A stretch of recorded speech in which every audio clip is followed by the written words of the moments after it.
have one housekeeping note here.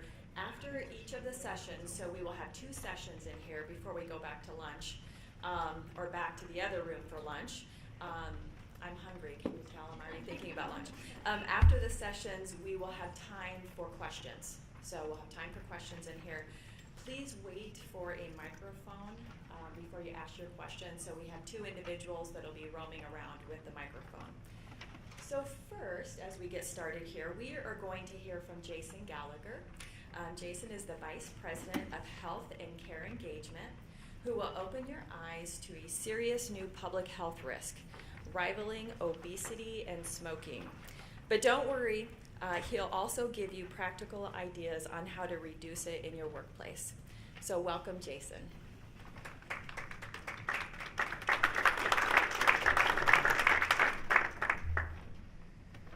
Thank you, and good morning. I'm really excited to be here. I am excited to make some personal connections with people today in this room.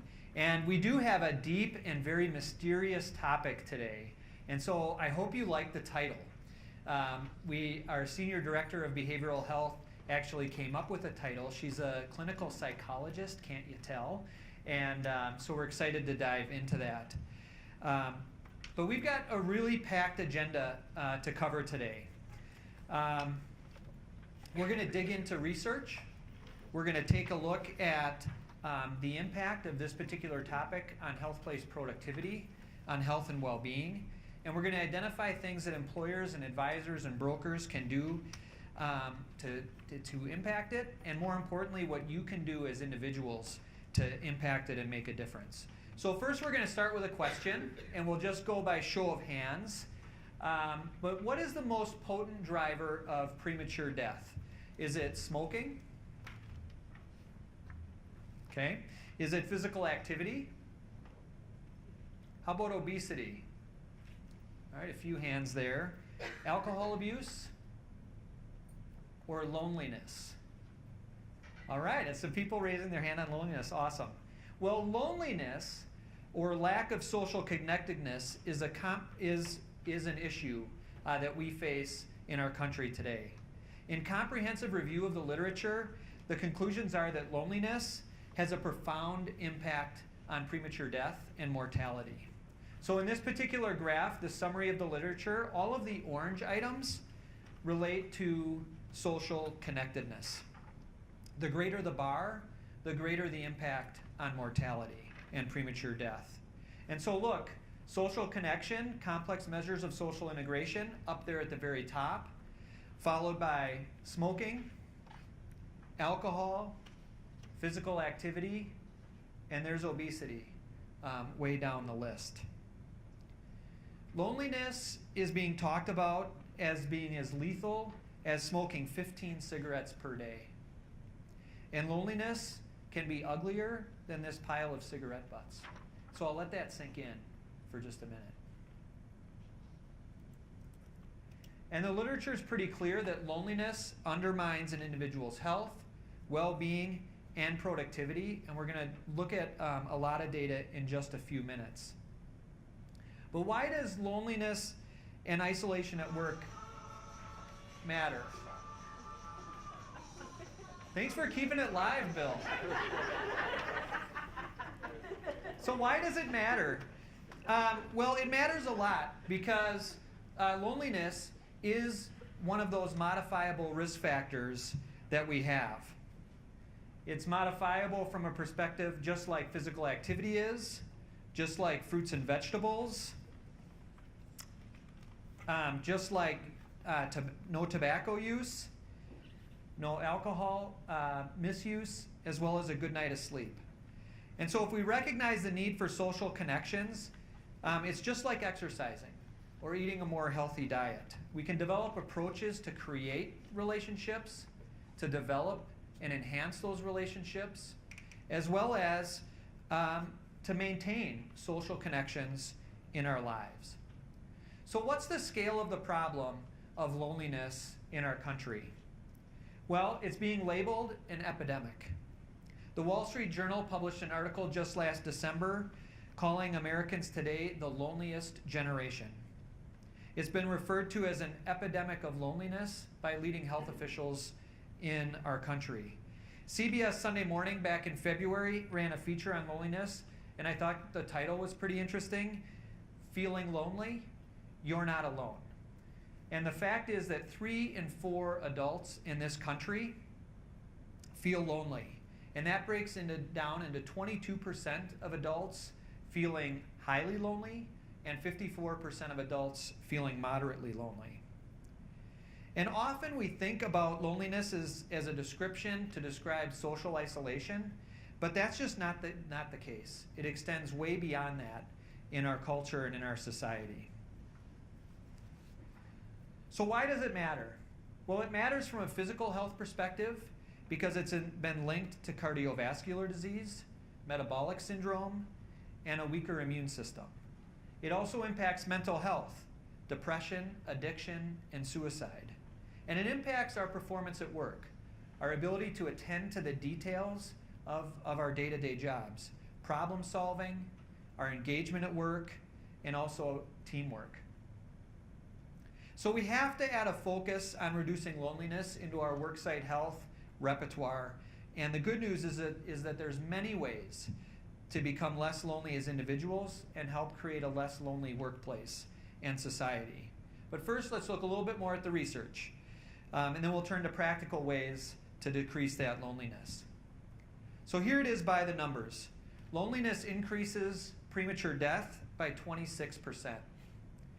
33% of adults over the age of 45 report being chronically lonely. Loneliness is associated with a 32% increased risk of having a stroke. And for the younger people, on the right-hand side of this graphic, more than 1 in 5 American students are bullied today in schools. And suicide is the second leading cause of death for people in the age groups of 10 to 34, only behind accidents. And in fact, among that younger population, research shows that it's actually highest among people 16 to 24. And then it peaks again in the older age groups. 40% of people aged 16 to 24 report feeling lonely often or very often. And we also know that the loneliest people are single, they tend to live alone, and they also tend to have incomes less than $35,000. All of this we see from the research that's emerging on loneliness across the globe. Well, we've been studying loneliness at HealthPartners UniPoint Health for the last several years as well.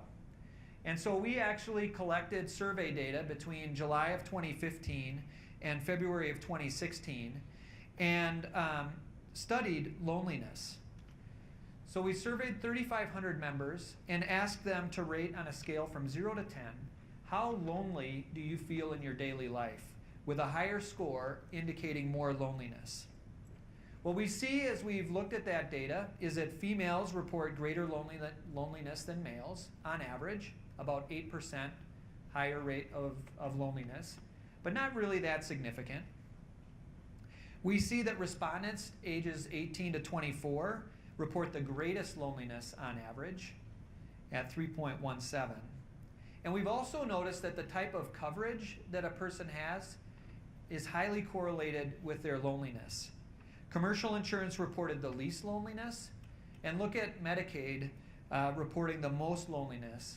That's 37% higher than the commercially insured. So what we're seeing in our data is exactly the same thing that we're seeing in the research, and that our population that we're serving is not immune to loneliness, and it's not different in their experience of it. But loneliness really isn't as cut and dry as all of this data makes it seem, because there's a paradox around loneliness. Sometimes we are alone and we don't feel lonely, right? Sometimes we're in a crowd and we're out with friends and we can feel the loneliest we've ever felt.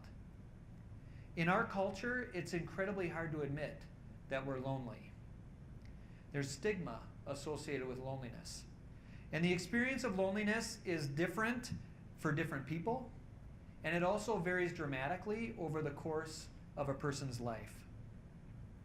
So I've got some questions. Yes, no, easy questions for you today. Let's start with the first one.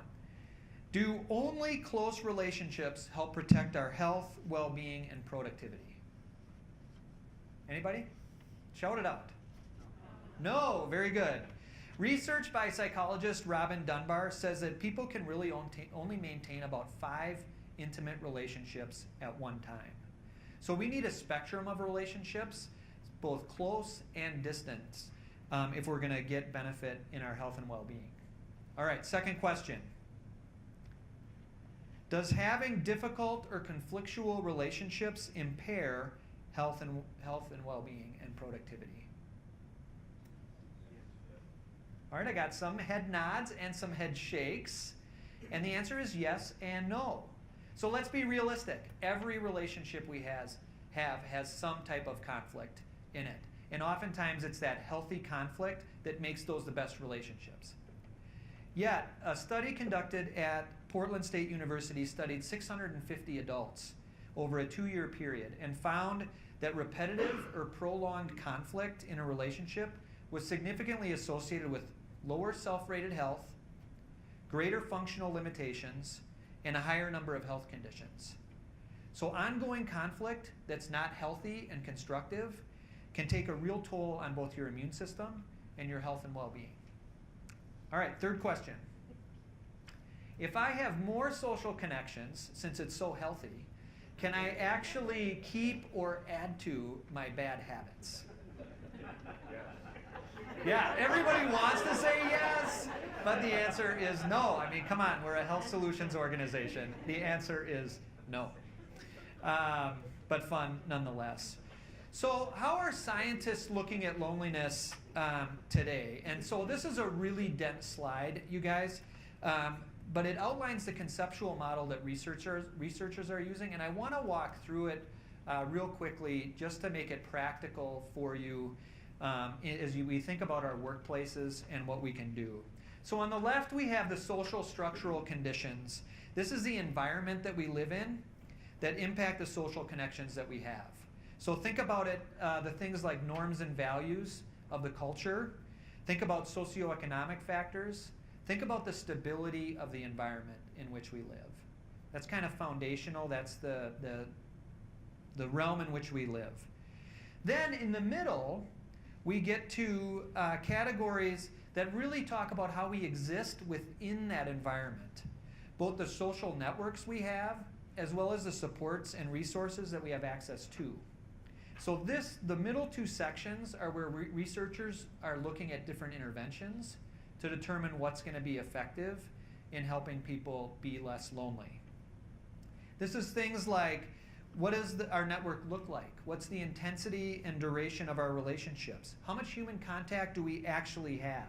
And is there reciprocity in those relationships? It's things like, do we have access to a job?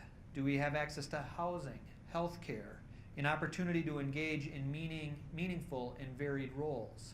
So varied roles is actually a really critical piece to decreasing loneliness. Do I perceive myself as a teacher and a student, a husband, a father, an employee, a member of a church?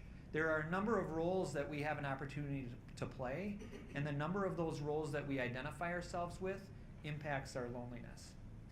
And then finally, on the right-hand side are the outcome pathways that researchers are trying to influence. So things like stress response, immune function, cardiovascular disease. They're looking for health behavior improvement. Yep, social connectedness and health behaviors are linked together, and making this another reason that it's so important. Yet, despite all this thinking and all of this research and the models, we're literally facing deaths of despair in this country. White people, especially those with high school education or less, are spiking U.S. mortality rates like we've never seen before. Doug talked about the lower life expectancy in this country. This is one of the significant drivers. Deaths from drugs, alcohol, and suicide. And many of us have people like this in our workplace, and so we have to be aware of that vulnerability that this population has, either personally or through their networks and their family and friends. Take a look at this graph. Shows the deaths per 100,000 by drugs, alcohol, and suicide in the 50 to 54-year-old age group for both men and women. And look at that line for non-Hispanic whites in the US as it's gone from 1990 to 2014. Compared to other countries like Germany, France, Sweden, Canada, Australia, and the United Kingdom, that trend line is staggering. So what are other countries doing that we're not doing? Well, the United Kingdom, for one, in October of last year, published 80 pages of research, strategy, and structure to promote social engagement and decrease loneliness using governmental ministries and community engagement and empowerment. So here's a picture of the report down in that lower right-hand corner called A Connected Society, a Strategy for Tackling Loneliness. If you Google A Connected Society, it'll be the #1 hit, and it actually is a really good read to get kind of a high-level perspective on the issue of loneliness. One of the most helpful illustrations inside that report is this graphic. It illustrates that loneliness does not discriminate. So across a person's life, throughout that river of life that we all experience, the bends, the rapids, the dams, from experiencing discrimination to personal loss, to career changes, to new diagnoses, to that empty nest, to becoming a caregiver for others, loneliness can happen and will happen, and it will impact us in different ways. So the report highlights what we can do from a personal level, to the employer level, to the community level, and to the government level. And so one of the steps at the government level that the United Kingdom has taken is actually naming a minister of loneliness. Really interesting. She was named early last year, and her name is Tracy Crouch, and her exact title is the Undersecretary for Sport and Civil Society. And I think what a great concept that is, right? A civil society. But I don't know if a minister will actually have an impact on loneliness. But we do know what matters and makes a difference is the power of friendship. Having close friendships have been proven over and over again to have a beneficial impact on your health. People with few social ties, we've talked about higher risk of dying, higher risk from heart disease as well as twice as likely to catch colds, even though they have less social interaction and less opportunity to catch germs. It's that deprived immune system through a lack of social connectedness. So let's do an activity. You all have a handout on your chair, and I want you to flip it over to the side with the circles on it. And we're going to take a minute or two and explore and evaluate our own personal network. And so start in the center of the circle, and I want you to just put the initials of people that you identify with as you move outside that circle. So you kind of get a gimme in the you circle because you can include your spouse, your kids, your parents in that particular circle. Then as you move out, think about the people that you can call at 3 a.m. These are those intimate relationships that we talked about a little bit earlier. Then think about those that you have a close relationship with, the people you go out of your way with to spend time with and get to know.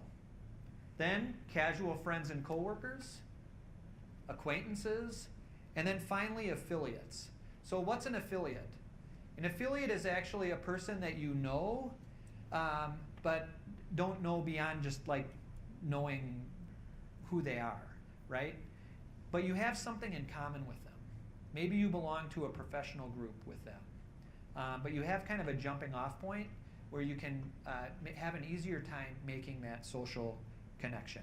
So take a minute and jot down initials going up and out that circle.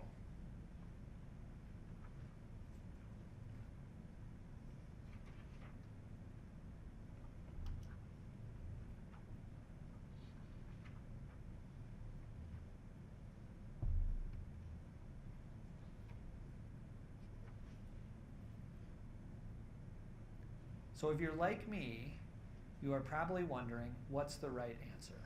What's the magic number that you're supposed to fill out on that circle? That's immediately where my mind went, at any rate. Well, there isn't one. So keep filling it out, but as you do, I mentioned that Robin Dunbar earlier. He's the one that suggested that the most we can handle in that 3 a.m. Ring is 5 people. And I would recommend that maybe you talk to them about that 3 a.m. phone call ahead of time. But he also indicated from his research that the max number of meaningful connections we can have at any one time is roughly 150 people.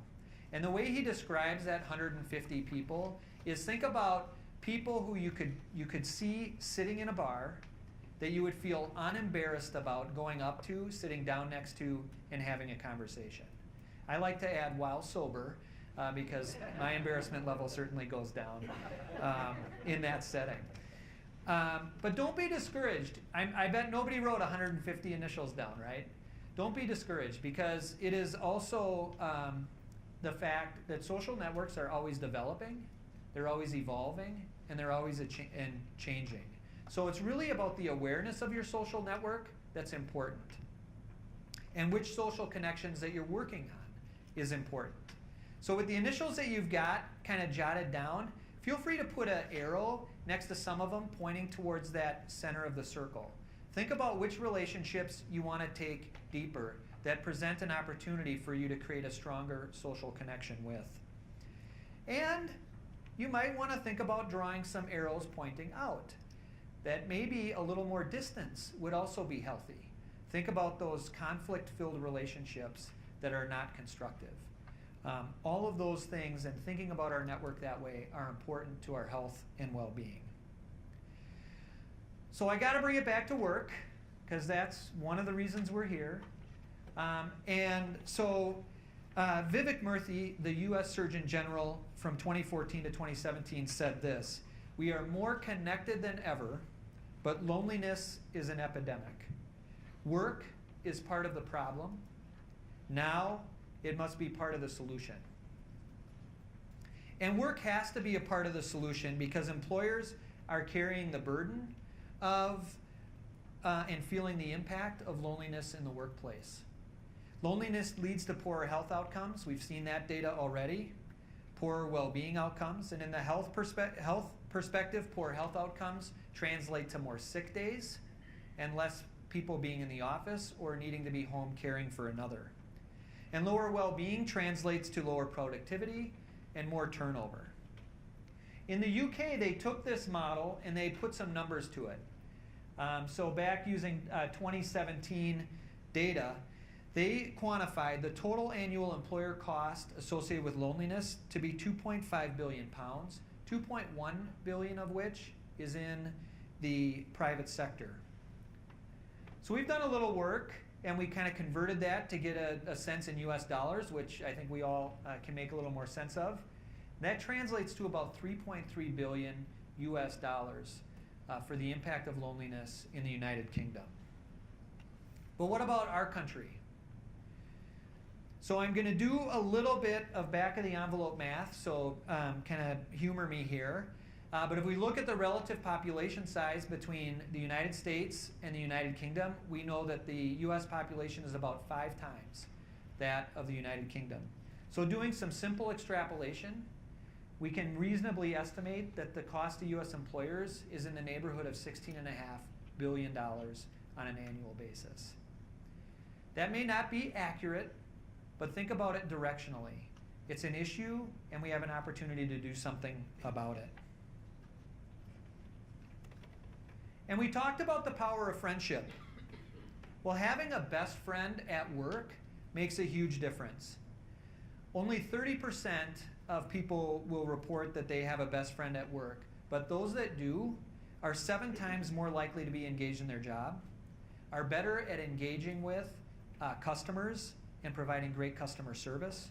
They produce higher quality work. They have higher well-being. And there's a safety connection here as well. They're less likely to be injured on the job. Those without a best friend have a 1 in 12 chance of being engaged in their work. So we're social beings.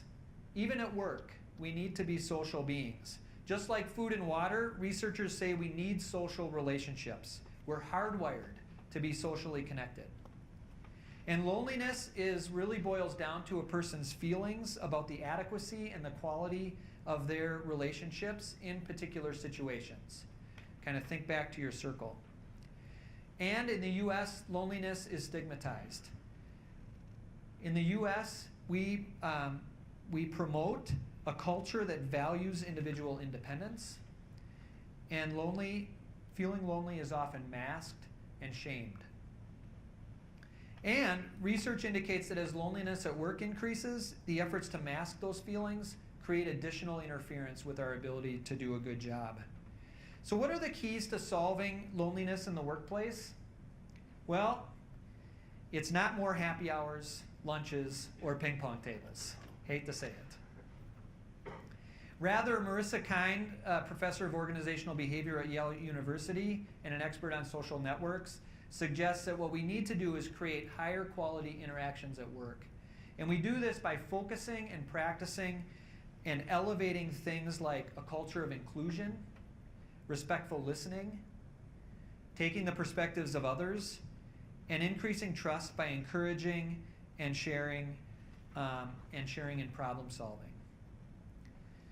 Without these behaviors at work, what we do is we actually proliferate the loneliness epidemic, because loneliness is contagious. Loneliness spreads through social networks, both at work and at home. People on the fringe of a network, as they begin to feel isolated from that network, they tend to take their feelings of loneliness and transmit it to other people in that network.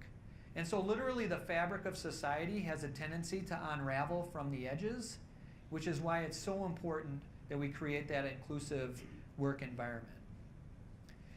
The great news is that kindness is also catching. And so what's highlighted on this slide is a research study that was done by a bottling plant.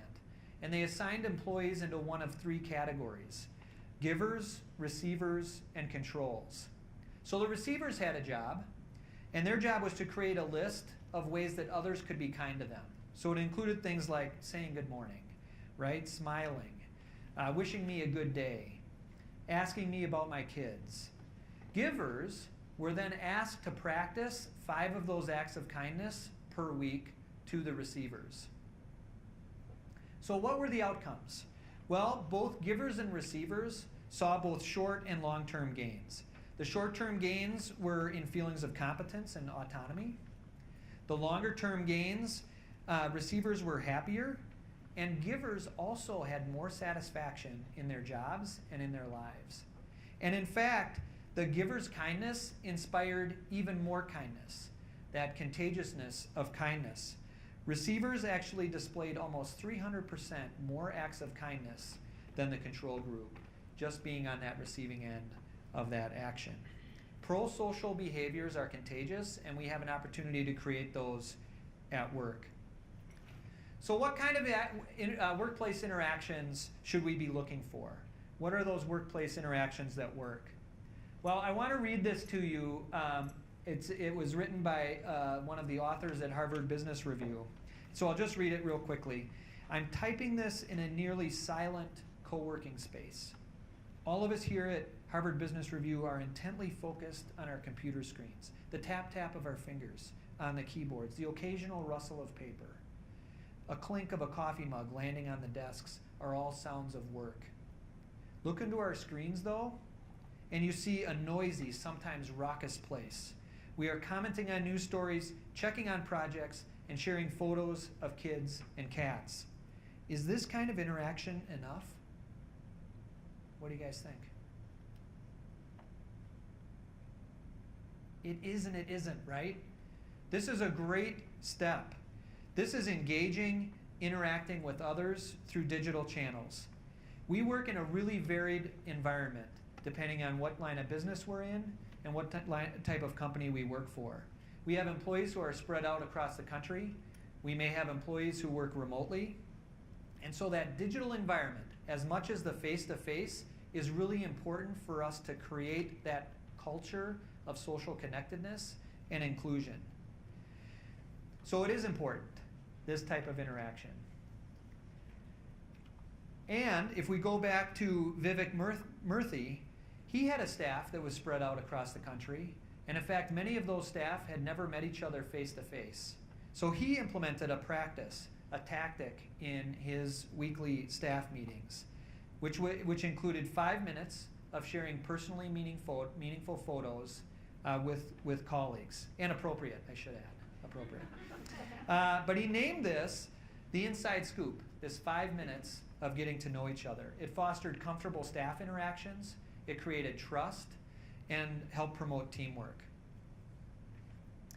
So at HealthPartners Unity Point Health, we have implemented a Be Well framework, which includes social and interpersonal as one of our 6 core domains of helping our employees live and be healthier. Because we know the health of our employees translates to their ability to care for and provide great service to our customers. So we've started a conversation with our 27,000 employees about the importance of loneliness and how to combat it. And one of the ways that we're doing that is through sponsoring and piloting the Unlonely Project. The Unlonely Project uses art and technology to promote social engagement and inclusion. And I want to take just a couple of minutes to share a little bit more about it, because it's a pretty cool resource that everyone in this room has access to, free and available. It was put together by Jeremy Nobel and is currently run out of Harvard. It operates basically through a watch, do, share framework. What they've done is they've curated a number of short videos that have been collected through a film festival run by the project. These films cover a variety of topics and have a variety of themes to them, and are selected by judges to ensure relevance and relatability for people. So they ask you to watch a video. Then they ask you to do something. So they give you some reflective questions to think about, as well as activities to do. And then finally, they ask you to share it with a family member, a friend, a colleague, a community group, or a neighbor. And so let's take a look at one of those films called Agent of Connection. Good night. Hello, young lady. Enjoy your weekend, my love. What's up, brother? Got it? Have a good night. Thank you. Enjoy. Lumberjack. Good to see you, brother. Hello, sir. Step right up. This job as a station agent is something I feel like I was born to do. BART's Bay Area Rapid Transit. It's the subway system here in the Bay Area. I've been working at BART for 20 years. I've chosen to live out of the area. A decision I made in '99 so my daughter could go to a public school that's blocks away from the house. That was a sacrifice. It's a 2-hour commute, each direction. Growing up, I felt like I was in a box where I was separated from other people. I was very shy and withdrawn, and I had a speech impediment. People were engaging and moving about and living a life, and I was an observer, and I didn't like that feeling. Being in a booth reminds me of that feeling. You know, I don't want to be the person who separates themselves from life. It took me a while to realize that part of being in that situation is self-imposed. If you're in a corner or in a box, it's not necessarily because someone put you there, it's because you've agreed to be in that box. Once you realize that no one put you there, you put yourself there, that you're responsible to come out of the box, everything starts to change. And when I see other people who may be in that situation where they feel like they don't belong, I feel responsible to show them that they do.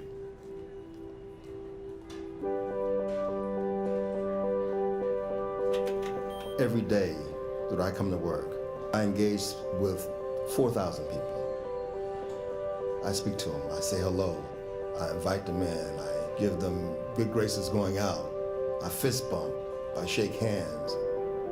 People that I've established a relationship with, I hug. I'm not a booth troll. I stay outside. That's where the people are. People look at the BART agent and they think, well, all you need is a high school diploma to be an agent. But no, they tested 5,000 people in the Bay Area. And of those 5,000 people, they interviewed 100. And of that 100 people, they hired 30. And I'm one of those people. I went to Berkeley. I was accomplished. I had my own business for 7 years. It's a fantastic thing. Being able to look out and see the world as it is. The homeless, the hurt, the happy, the focus, the different walks of life that I engage in is all beautiful. I'm happy to be a part of it.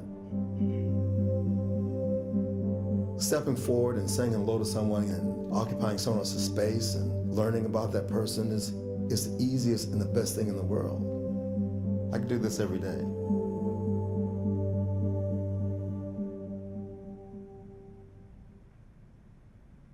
Pretty cool, right? I can tell you, I want to ride his train. Don't you?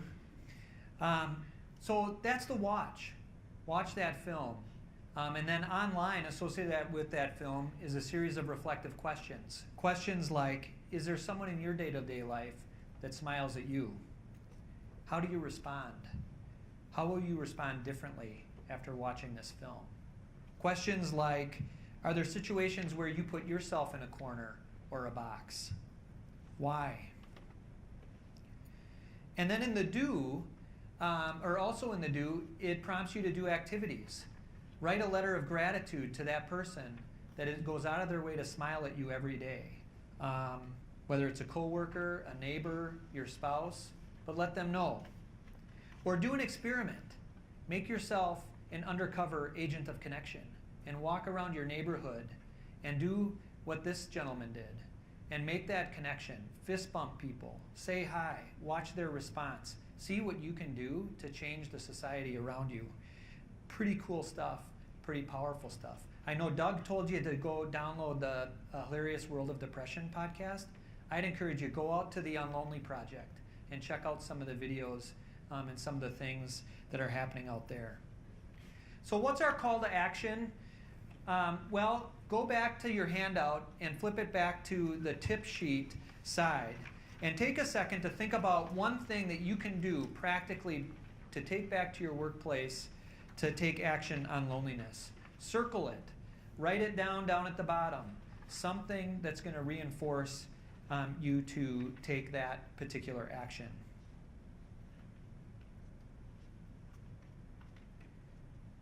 So I want to leave you with just a couple of final things today. We've covered a really tough topic of loneliness, and we've laughed a little bit along the way, which is good. But I want to leave you with a mindfulness or kindfulness moment. And so I want to leave for you a blessing and read it for you. So may you be healthy, may you be happy, may you be strong, may you be prosperous, may you be productive, and may you be peaceful. And now what I'd really like us to do is to all offer that blessing to each other. So if you can say it with me, that would be fantastic. May we be healthy, may we be happy, may we be strong, may we be prosperous, may we be productive, may we be peaceful. I love that. And then finally, remember, social connections are important to health, productivity, and well-being. And we have a role to play as employers and as a health solutions organization in helping to change that. And so I want you to think about the two words illness and wellness. And I want you to think about what the difference is between those words, the difference between illness and wellness. Because it really boils down to something really simple. We have to replace the I with a we. So thank you.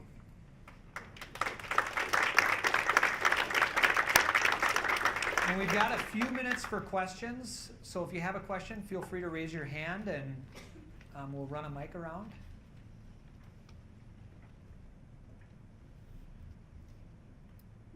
All right, fantastic. Oh, question. I was just gonna ask.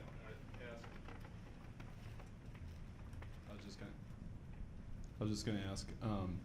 I know the Blue Zones projects that have occurred across the country, they focus a lot on social connection. So do you see, and are you able to test areas where loneliness maybe occurs different within different types of societies? So like a more socialistic culture like Scandinavian cultures versus an Asian culture versus where we're at in the US, and maybe that is a reason why we see it growing. Yeah, so that's a great question, and we have a number of things underway to try to understand that better. So first of all, we're absolutely capitalizing on the research that's already happening in those areas as we think about strategies we can deploy, solutions we can create, partnerships we need to build to help solve for some of those uniquenesses amongst the people that we serve. The other thing that we have going on is around our summary measure of health work, where we are actively surveying across our membership to understand really the determinants behind health and well-being. And one of those aspects is loneliness. And that's going to provide us a rich data source over time to be able to understand that even better and more specifically to the markets that we serve.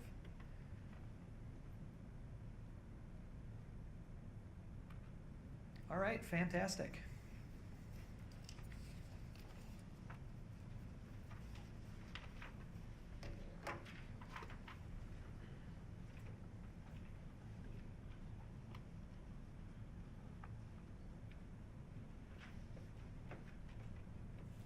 Thank you, Jason. Our second session will be with Dr. Sean Frost on the topic of health plan provider engagement. Gone are the days when health plan provider contracting was simply about service provider negotiations. Today's health plan provider contracting teams must engage providers in all facets of healthcare value. During this session, you'll hear about our contemporary approach to building provider relations that will explain how this core function is essential to driving enhanced care value. So please enjoy your last session before lunch. We will see you back in the Oak Room at 12. Dr. Sean Frost. Good morning, everybody. Thank you, Becky, for that introduction, and thank you, Jason, for that presentation. That was fascinating. That was the first time I'd actually seen that presentation. I was aware of the work going on, obviously, but that was fascinating. So it made me think about the following. So later today, when we're done, and I'm driving back to Minneapolis, I'm driving back by myself. So if anyone wants a ride, I'd be happy to give you a ride, because I'm starting to wonder if that was a smart decision or not. I'm also wondering about the fascination quotient in my discussion, because I'm going to kind of shift gears here a little bit, and the subject that I have to present to you this morning is going to be significantly more operational, I think, than the discussion that Jason just led. So my name is Sean Frost. I'm the Associate Medical Director for Care Delivery Systems at the Health Plan, and that's kind of a funky professional title, isn't it? You're probably wondering, what in the world does that mean? Well, that means that I spend a lot of my time focused on working together with our provider contracting team and our accountable care organizations. And I focus my efforts in that regard thinking about our work initiatives that relate to things like our pay-for-value innovations, provider relationship building work, and the configuration and the management thereafter of our provider networks. So that's kind of what I do, and that's my perspective here. And I'm super excited to be with you this morning. I think that the subject of provider relationship building and provider engagement should really be thought of as an essential core activity at a health insurance plan. Provider relationship building is critical, I think, to maximizing the purchaser's return on investment in their health plan administrator. Unfortunately, though, it's one of probably the least well understood of any of the essential payer functions.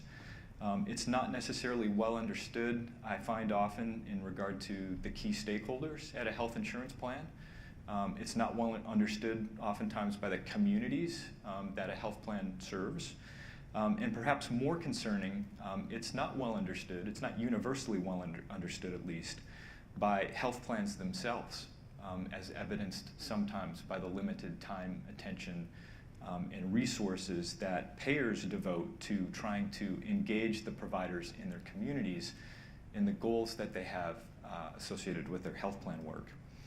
So what I plan to do this session is to demonstrate to you how we at HealthPartners Unity Point Health apply our unique organizational capabilities to enhance healthcare value through a strategic attention to building true, genuine, honest partnerships with the providers in our network, in our networks. And as I go through these slides here, I'll try to illustrate some of my points with some real-life examples of the work that we've done at HealthPartners. Now, I want to ultimately, through the course of the discussion, leave you with an appreciation again for the importance of collaboration, and specifically the importance of collaboration to this work, which is a point that I'm reminded of all the time when I put my own hat on as a provider, because I'm a practicing clinician, practicing physician myself. Practicing medicine these days is really difficult. It honestly is. When I look back 20 plus years or so ago when I finished my training, it's a much more complex activity these days. The pace of change on the front lines of care delivery is fast, it's brisk. Compliance with regulatory and reimbursement expectations for physicians are honestly crushing professional job satisfaction for many physicians these days.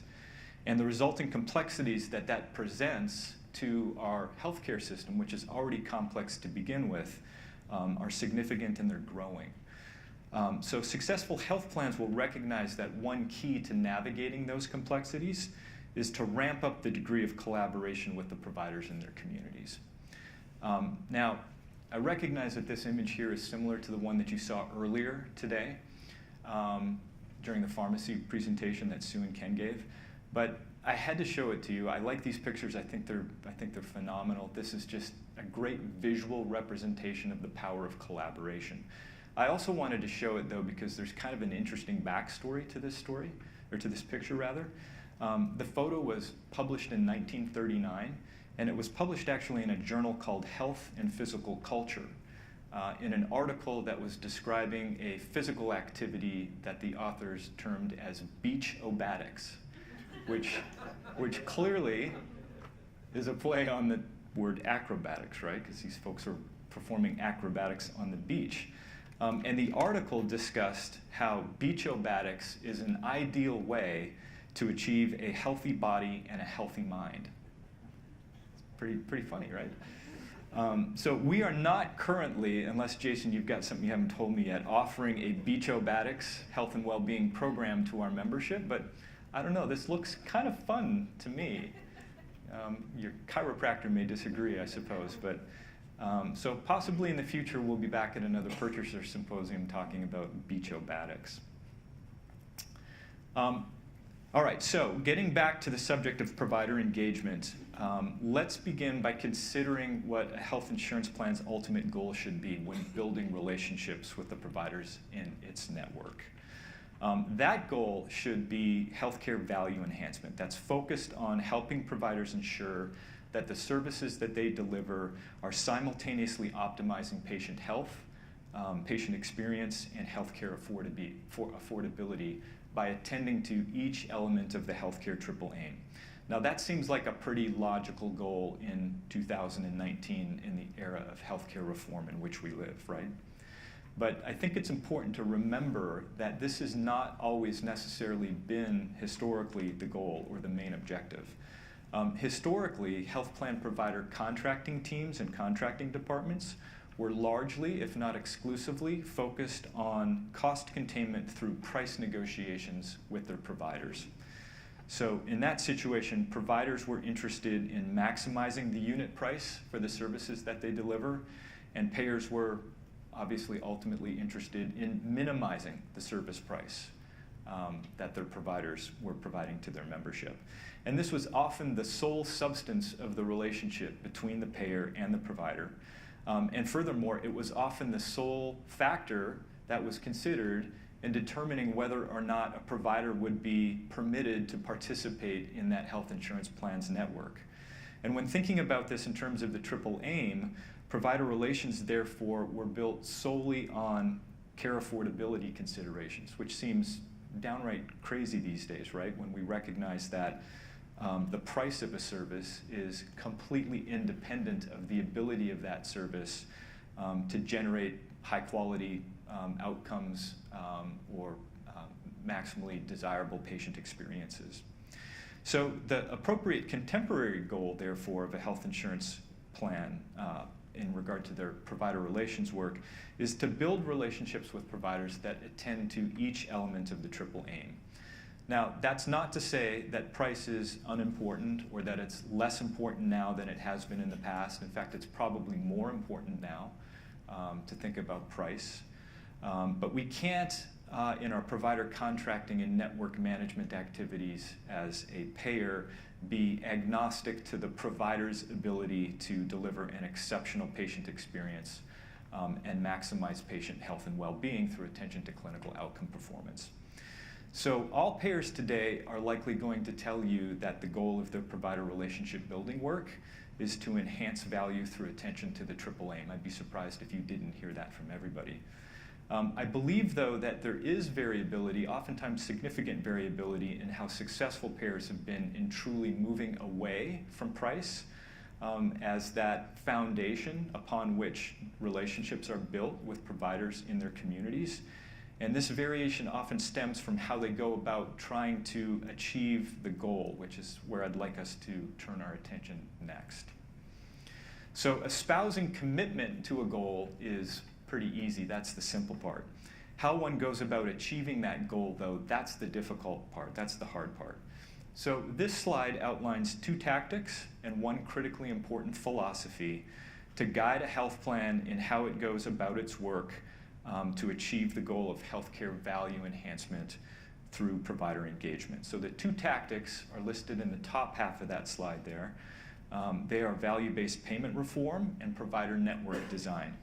Example outputs that stem from the application of those tactics would include things such as pay-for-value innovations and provider reimbursement models, value-based network configurations, which are sometimes referred to these days as high-value networks, or narrow networks, or centers of excellence, and then finally, accountable care organizations.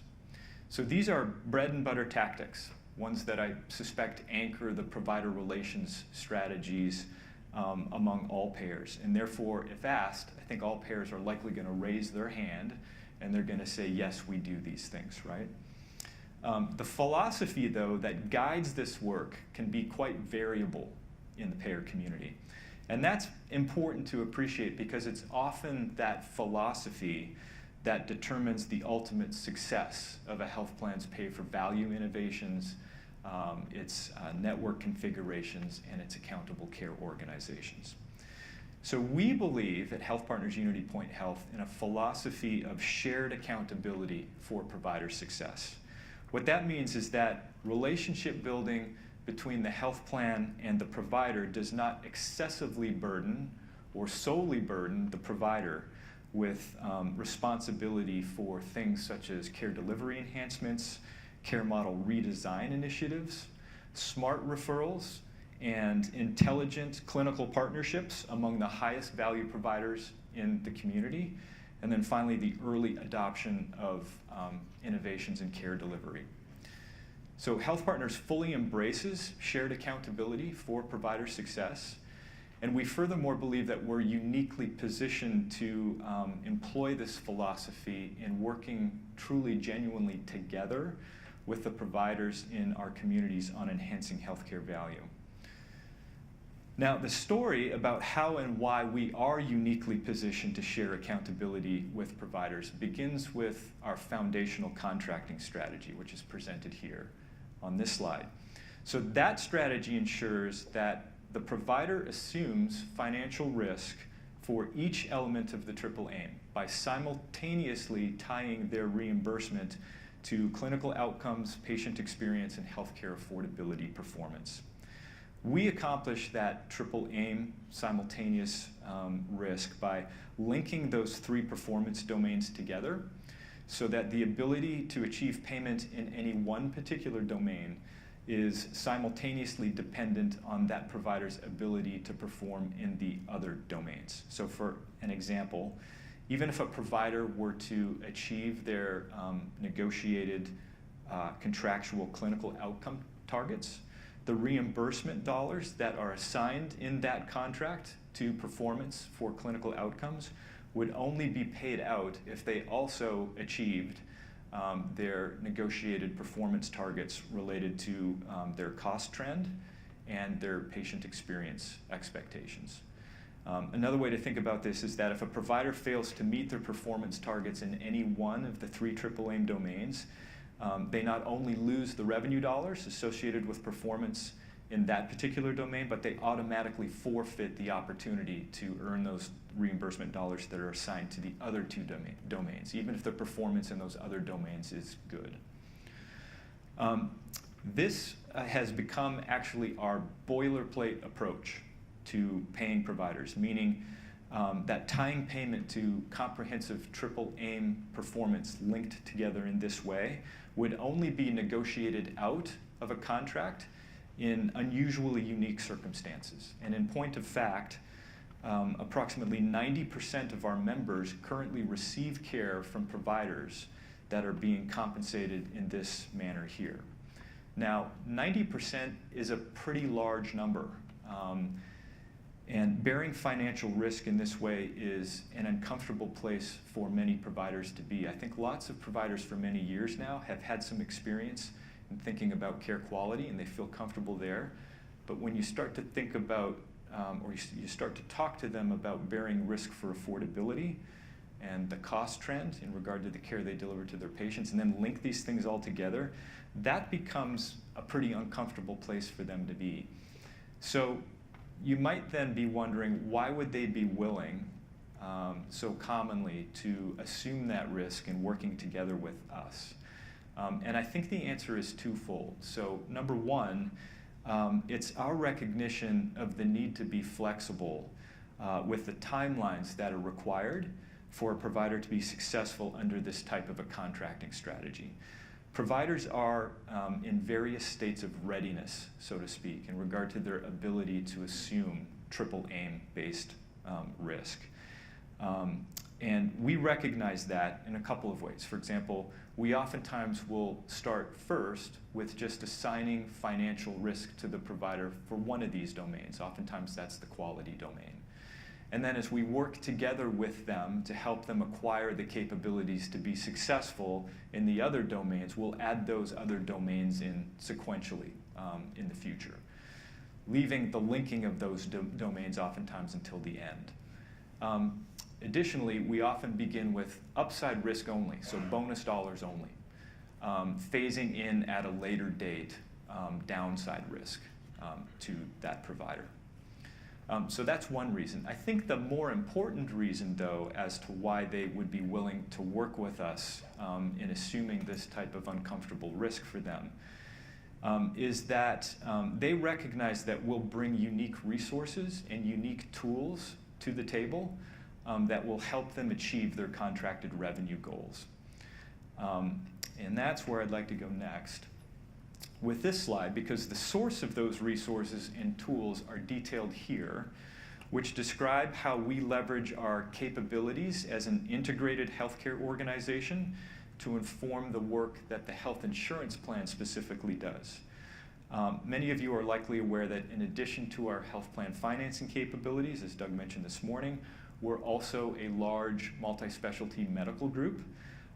We provide care to approximately 1.2 million patients annually through many primary care clinics, several specialty centers, and a number of owned hospitals in Minnesota and western Wisconsin.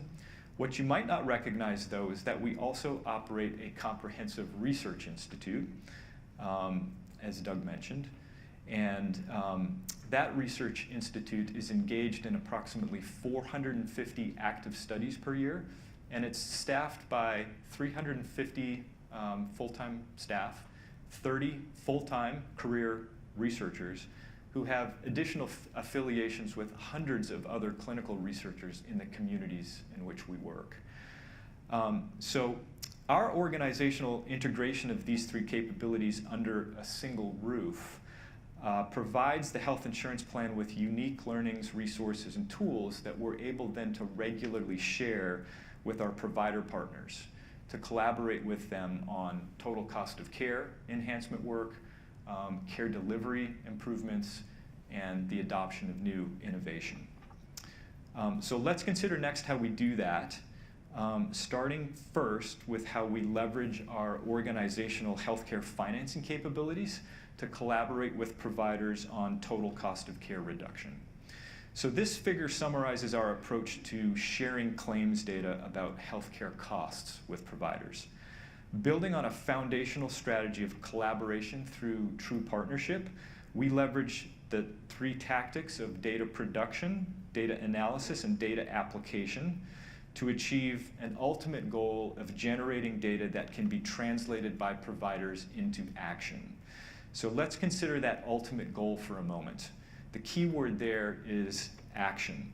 Unfortunately, many of the data that providers receive today about the cost of care delivered to their patients is restricted to summary information that's aggregated up at a very high total patient population level.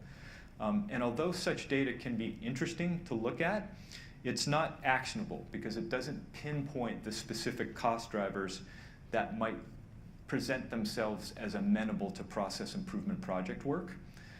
In order to be actionable, providers need to be able to drill down into that data so that they can determine, among other things, if it's the price of the services or the resources that are consumed that are driving their costs, if a particular place of service is favorably or unfavorably affecting their affordability position, if certain disease states or conditions are more expensive to treat than others.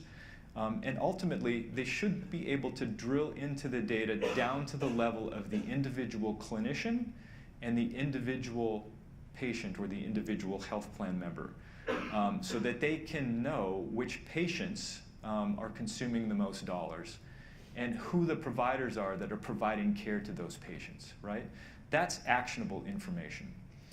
We've got a term for cost data that's restricted just to that high level overall total population work. In fact, I think it's your term, Jason. It's recreational. It's fun to look at, but it can't really help us with the hard work that's required in order to identify opportunities that, again, would present themselves as amenable to creating process improvement project work. So let's consider the tactics then in the middle section of that figure there a little bit more in detail. Starting first with data production.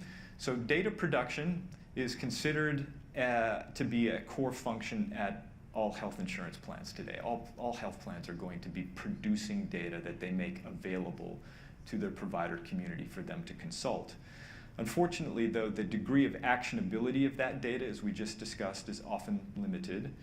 And additionally unfortunate is that some payers believe that data production is their only responsibility. Historically, this was largely the case. This is why payers today still, I think, continue to believe that.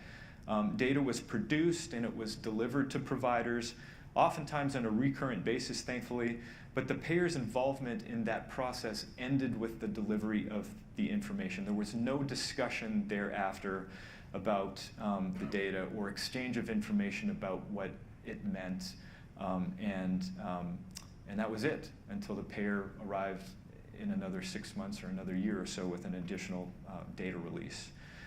We know that that simply is not going to work today, given the complexities of our healthcare environment. If payers are going to be successful in decreasing healthcare costs, they must supplement their data production capabilities with data analysis and data application assistance. So when it comes to data analysis, it's been our experience that truly actionable total cost of care data is very complex. And the analytical expertise that's required to make sense of that complexity and fully understand that data is oftentimes not readily available or accessible to providers in the community.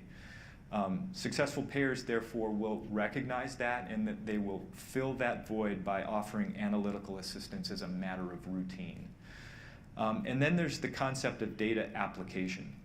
Application is different than analysis. Application is the process of translating the analytical results into work initiatives that capitalize on the opportunities that were discovered by that analysis. That's the difference, obviously.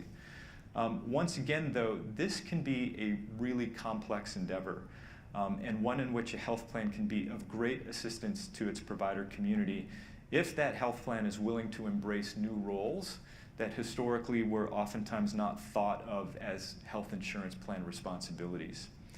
So contemporary roles for a health plan that respect the challenges associated with this concept of applying the data would include acting as an advisor about which opportunities are likely to deliver the greatest return on investment, a consultant on the design of process improvement projects, a convener of critical discussions among key stakeholders in the community whose input is ultimately going to be required for ultimate success, and then finally a disseminator of evidence-based and historically proven best practices.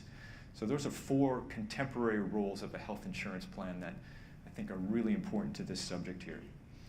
I think the best way to illustrate for you how we've embraced those roles and demonstrate furthermore how we actively assist our provider partners with analyzing and applying the cost of care data that we produce is through a real-life example, and that's where I'd like to take you next. The example that I have in mind is one in which we helped a large primary care practice in the Twin Cities capitalize on an opportunity related to the overutilization of MRI scanning among their patients who received treatment for adult rheumatoid arthritis. Now, this example begins with our total cost of care reporting capabilities, which utilize a measure of healthcare affordability that we developed actually at HealthPartners. Doug mentioned this earlier today. It's been endorsed by the National Quality Forum as a reliable and valid and actionable measure of healthcare affordability. And furthermore, it's being used today by approximately 300 organizations in over 40 states in the country. What you see on this slide here is a screenshot from one of our total cost of care reports for members attributed to the Twin Cities primary care practice who we worked with on this adult rheumatoid arthritis example.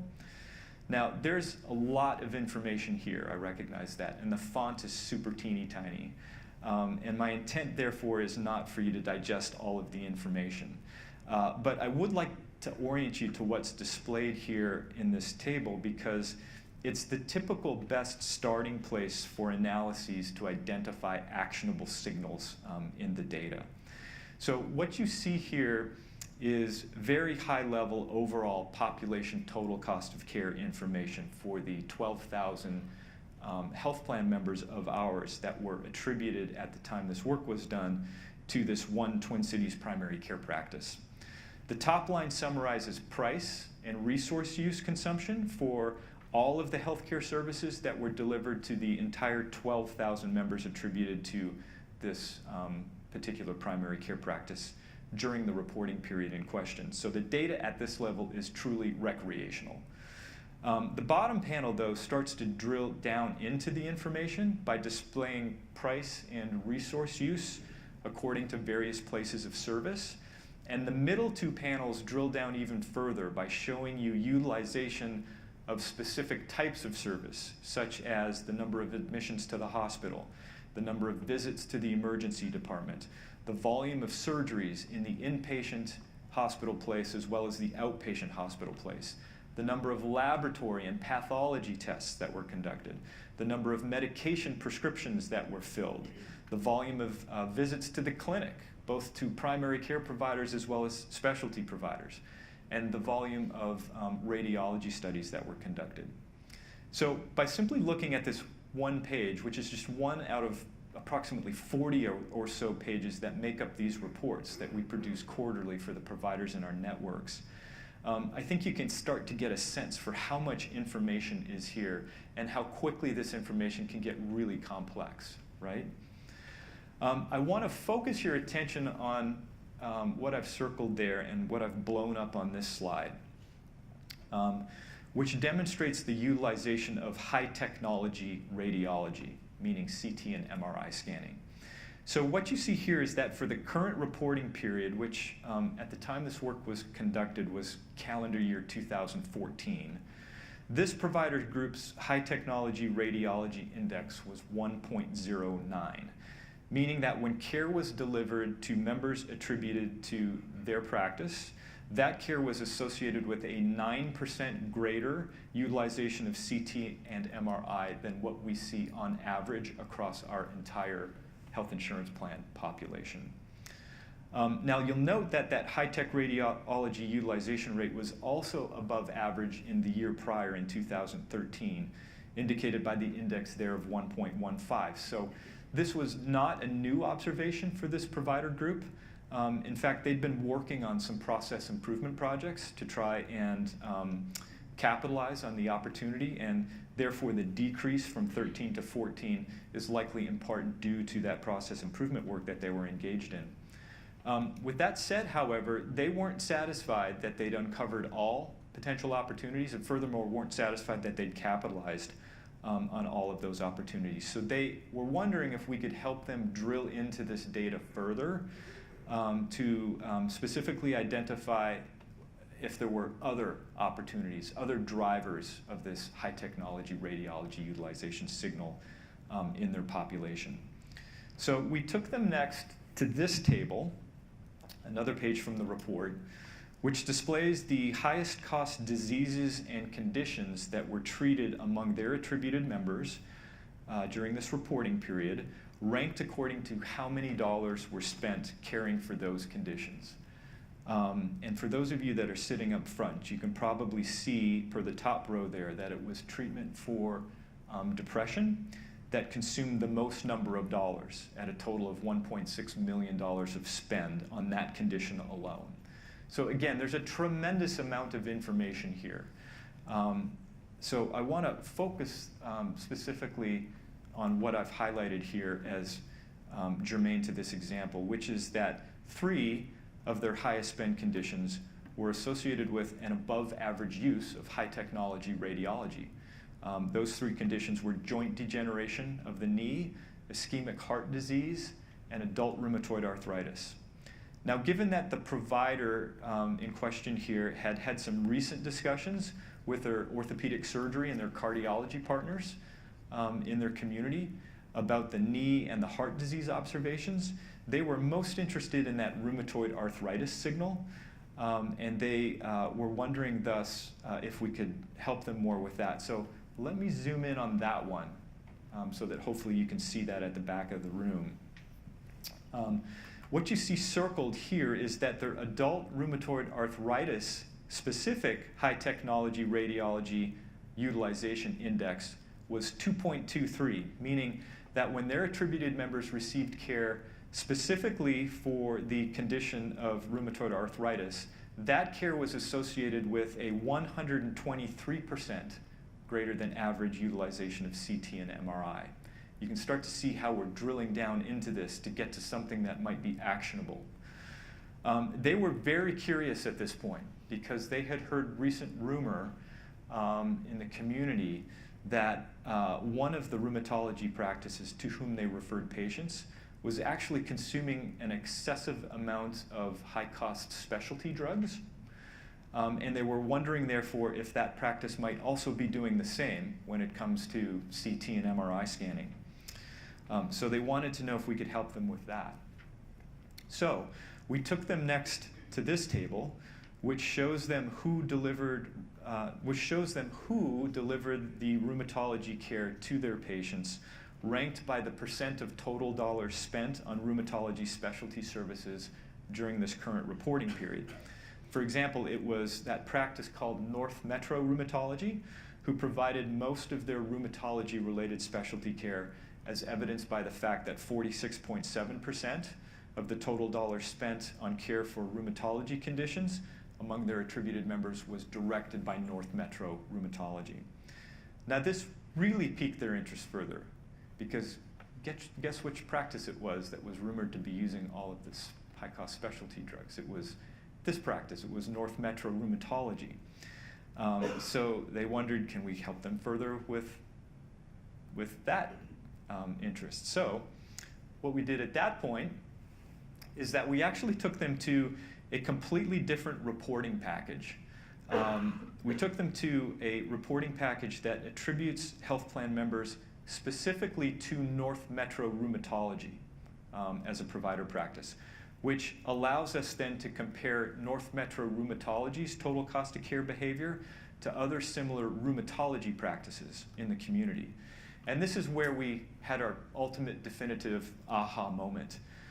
The information in this table shows you resource use data for members of ours who received treatment for 3 different rheumatology conditions at North Metro Rheumatology. And what I've circled here is the AHA observation, which was a high technology radiology volume index of 4.59, meaning that when our members received care for rheumatoid arthritis from a North Metro Rheumatology employed clinician, that care was associated with a 359% higher than average use of CT and MRI. So we were kind of stunned, to say the least. And the primary care group, who'd been working so hard over the course of the past year to try and decrease the rate of unnecessary utilization of high technology radiology, requested our assistance in further exploring this potential opportunity here. So what we did at this point is we set up a series of meetings with North Metro Rheumatology. And we learned a few things. First of all, we learned that there were leaders in their organization who were not completely fully aware of how the cost of their care decisions influenced the ability of their primary care referral partners to be successful under their triple aim contractual arrangements. So that was good, because we took that opportunity to teach those leaders at that rheumatology practice about total cost of care, about our contracting methodology, et cetera. We also learned that the reason for the excessive use of high technology radiology, because we asked and they told us. They told us that they didn't agree with the American College of Rheumatology's expert published position that MRI has no place in the routine diagnosis and treatment of uncomplicated rheumatoid arthritis. Rather, they'd recently adopted the position of a small group of Scandinavian investigators, and they had deployed a relatively new protocol that resulted in patients receiving a total of 3 MRI scans over the course of the year following that patient's initial diagnosis with rheumatoid arthritis. And that's kind of interesting, because that's 3 times more, approximately, than what you'd expect if folks were adhering to the Specialty Society recommendations, which maps kind of closely to the 359% above average utilization. So in the spirit of partnership, we pledged to allow North Metro Rheumatology the opportunity to demonstrate that their MRI protocol was driving better clinical outcomes, higher quality of care. Long story short, unfortunately, they couldn't do that. And therefore, the primary care group in question stopped referring patients to them. And ultimately, we ended up removing them from our network. So I think that's a pretty good example to illustrate this concept of data analysis, data application, and these new roles, such as serving as an advisor, a consultant, et cetera. Now, before leaving this subject of data sharing, I'd like to call out that we also make available to providers a number of cost assessment tools that are designed to supplement the total cost of care reporting that we've just been considering. And this is a screenshot from one of those tools. We call this tool the Patient Management Application. The patient management application is designed to facilitate individual member case management. That's a little bit different than what we've been talking about up to this point. We've largely been talking about population health and population health management. So this PMA tool is loaded with the same data that's used to create the provider's total cost of care reporting. The data, though, is presented in an electronic tool that allows the provider to engage directly with the tool so that they can do custom analyses on that data. The data can be cut down to the level of the individual physician as well as the individual member. And it can then be aggregated up in a variety of different ways. So for example, if you wanted to look at Dr. Frost's personal affordability behavior, you could do so by just looking at my panel of attributed patients. Another example might be a large multi-specialty care group who might be interested in looking at just one clinic in their entire system. They could do that. They could drill into the data and they could aggregate the data up in that way. For the screenshot in this slide, I drilled into the information at the individual member level, and therefore each row on this table depicts information about a single member. And then I furthermore sorted the rows according to the volume of prescriptions that each member had filled during the 12-month reporting period that's captured here. And what you can see is that this provider group had 2 attributed members who each filled more than 200 prescriptions in the past 12 months.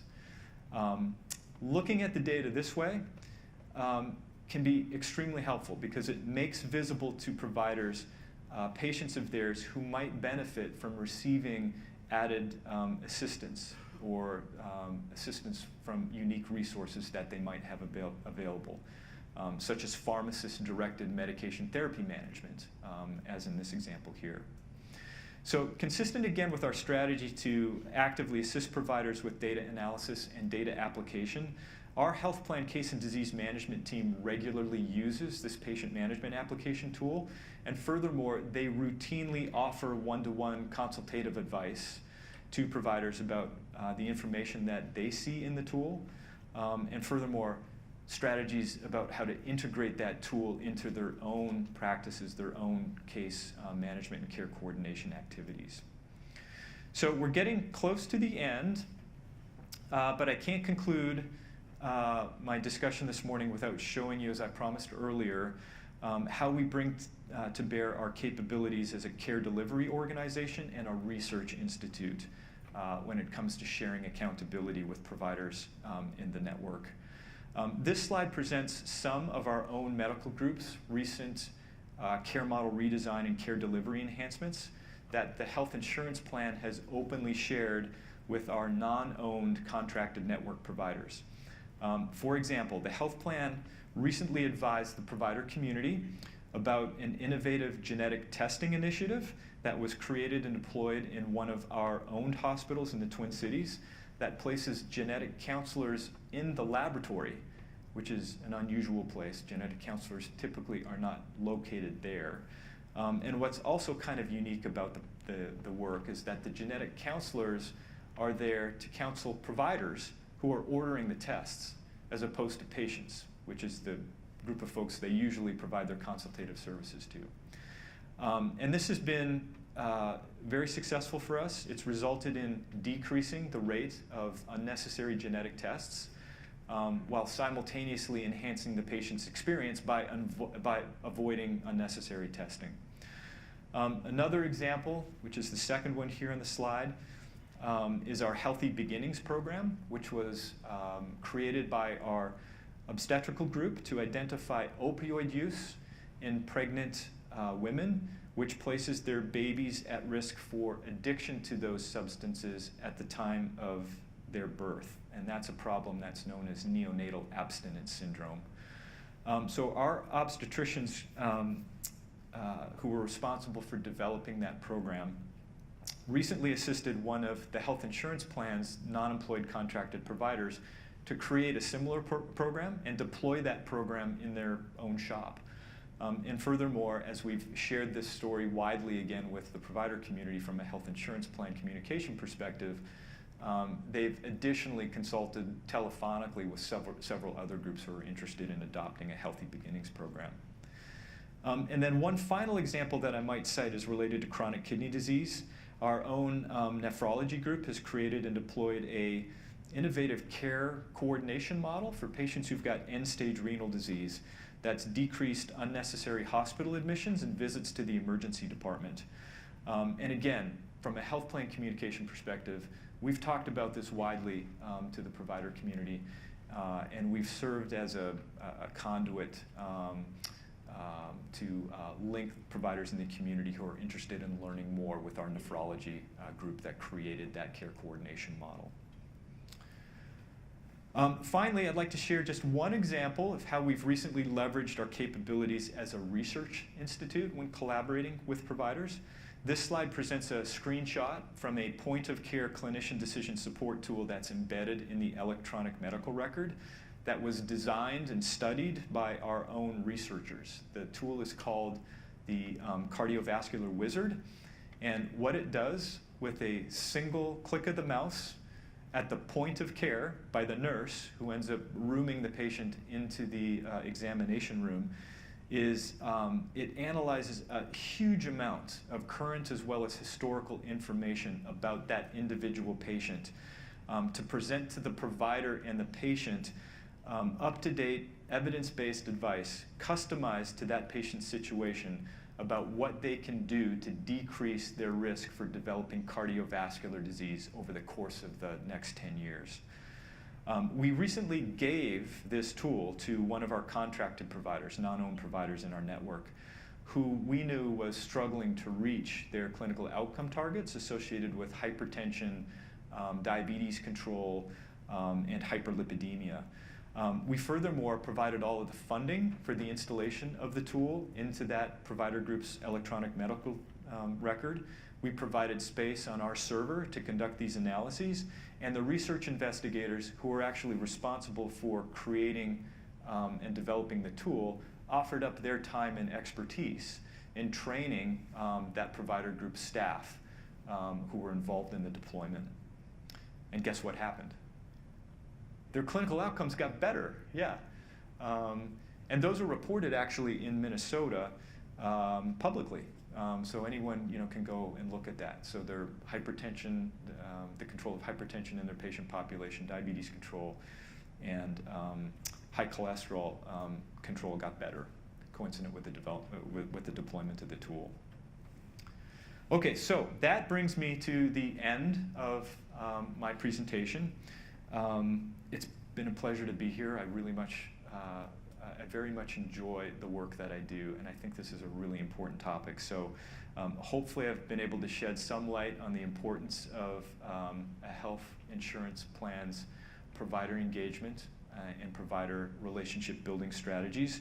I really do think that collaboration between payer and provider is one of the key foundational strategies for success in regard to reforming what's not working well with our healthcare system in this country. And I leave you thus with this proverb, which I think does a really nice job in summarizing the power of collaboration and shared accountability. So I'm out of time here, but Bill's given me the wave that we've got time for questions. So if anyone's got any questions, I'd be happy to entertain those.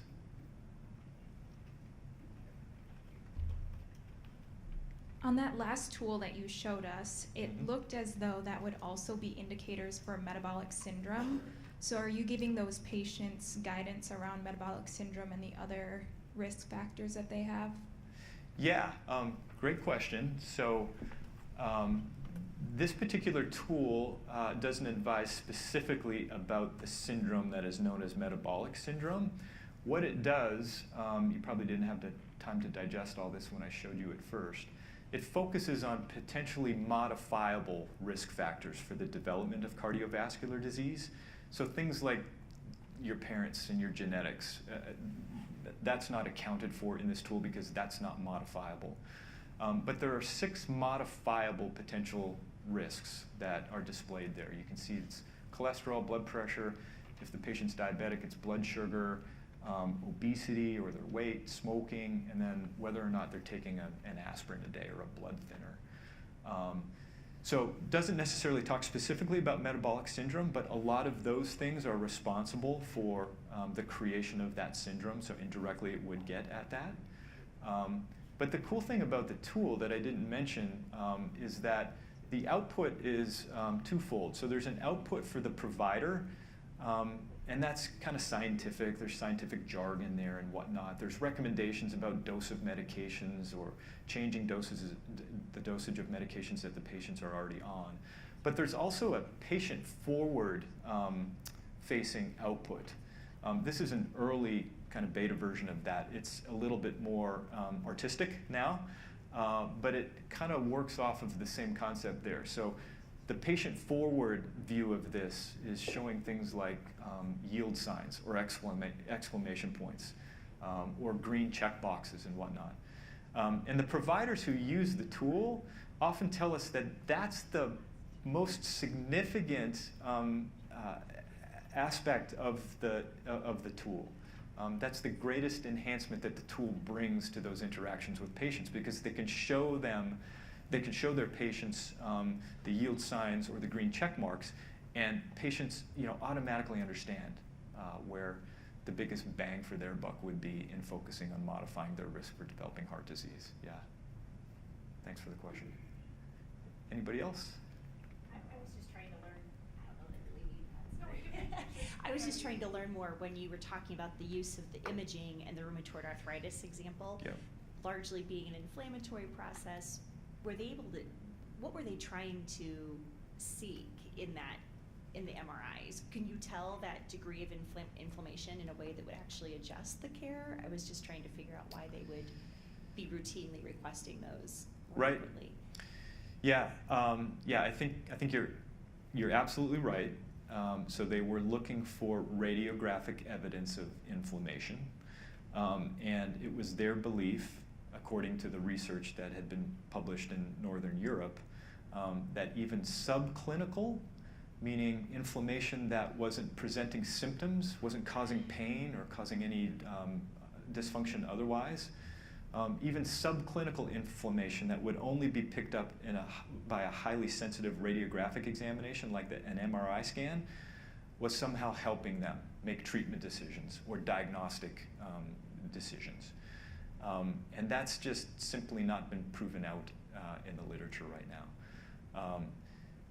A physical examination and a good history, and sometimes just a plain radiograph of the joints in the hand and the bones in the wrist is necessary to make a diagnosis and to follow treatment.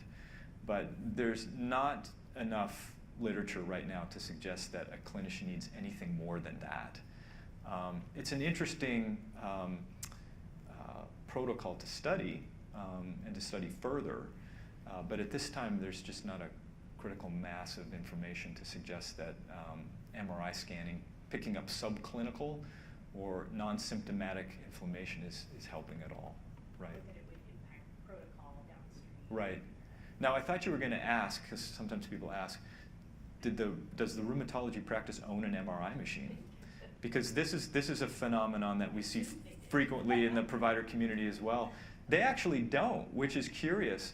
They own some ultrasound equipment, and as we were talking to them about what was the reason for their excessive use of high technology radiology imaging, they started telling us the story about how they acquired the ultrasound equipment. They started first with that, and they were using ultrasound to try and identify evidence of active inflammation. Again, that's not supported in the literature at all at this point.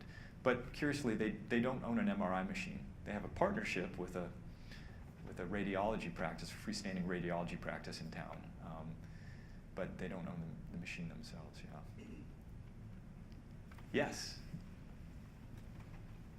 My name's Lori, and I work at Unity Point Health, so with our provider network.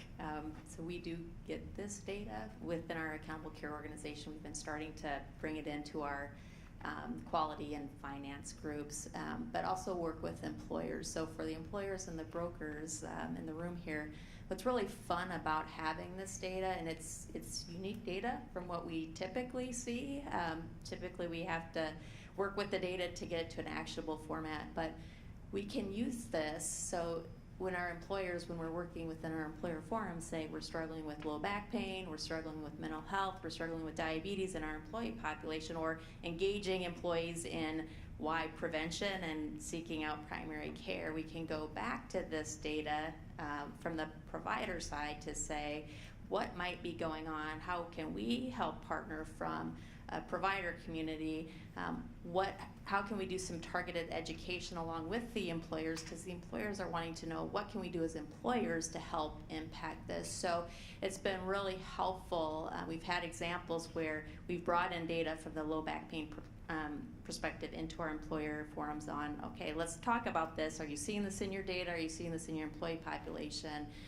And here's some things that we're doing within the provider community to help partner to make things more affordable. So it is, I can attest to, it is a very unique, because I get to see a lot of different types of data from payers on the government and commercial side, and it is an actionable way that we can engage with employers who are saying, this is what we're struggling with, how can we collectively work on this? Yeah, thank you. Any other questions or comments?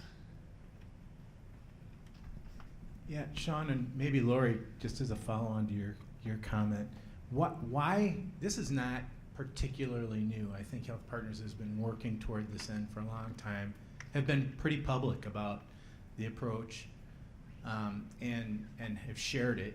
If I'm not mistaken, you've even done some like health conference talks on the whole idea. So I'm just wondering, why is it not, Laura, you said it's unique. Why do you think it's not being picked up more broadly by other like health plan entities to help care providers like this? Remind me though too, aren't there different, the reporting laws are different in Minnesota? There was right, in terms of the transparency, aren't the reporting laws different in Minnesota in regards to transparency and collecting data? And would that be a driver as to why there are differences in the availability or accessibility or comfort level analyzing that?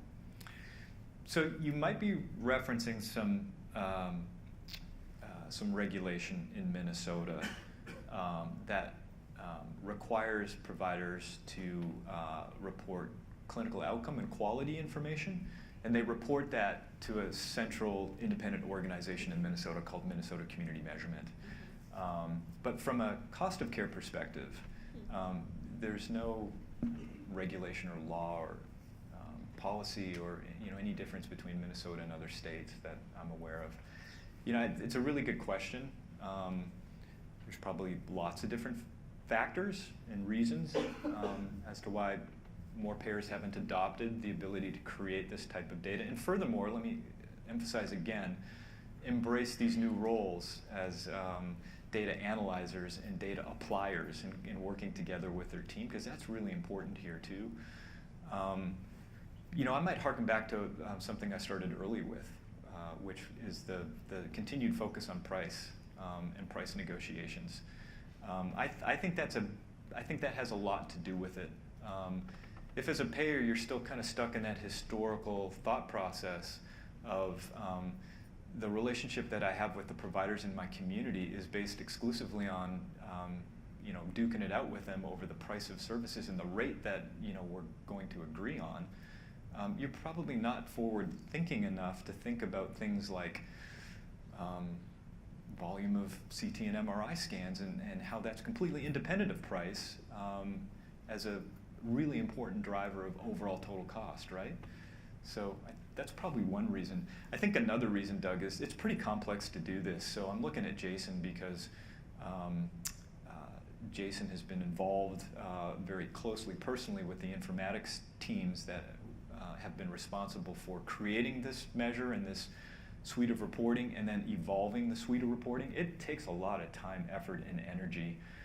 So I would imagine there's got to be significant commitment from the highest levels in an organization in order to do this. So I think that's part of it too. I think what is my perspective is because there's HealthPartners is also a provider and a payer. So how you approach putting together data, if you have a provider hat on and a care delivery hat on, is going to be different, I would think, than if you don't have that connection or that framework. So you go about how you ask the questions of the data or how you want the data to look to make it actionable very different if you're coming at it from the care delivery side than maybe not having that full connection. So I think from my perspective, that's what makes it more unique than other data that I've seen. That's a really good point. Our own care delivery side of the organization are, sometimes our harshest health insurance plan critics, and so which is great because they keep us honest, and they very much inform, as I alluded to already, the work that the health insurance plan does. So I think you're absolutely right. That's a big piece of it too. Yep. Okay, so I'm getting the time's up signal, the universal time's up signal. So thank you. I'll be available at luncheon for the rest of the afternoon if you have any more questions. Thanks.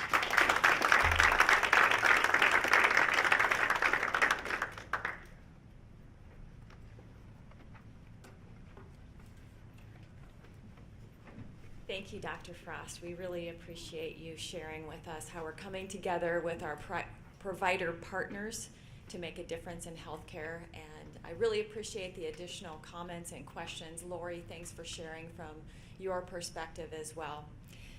So now is the time we get to go back to the Oak Room and have lunch. I don't know if it's actually it should be 3 minutes. So lunch is available now in the Oak Room. We will start back up at 12:30, and we will be concluding our day then in the Oak Room as well. So enjoy your lunch.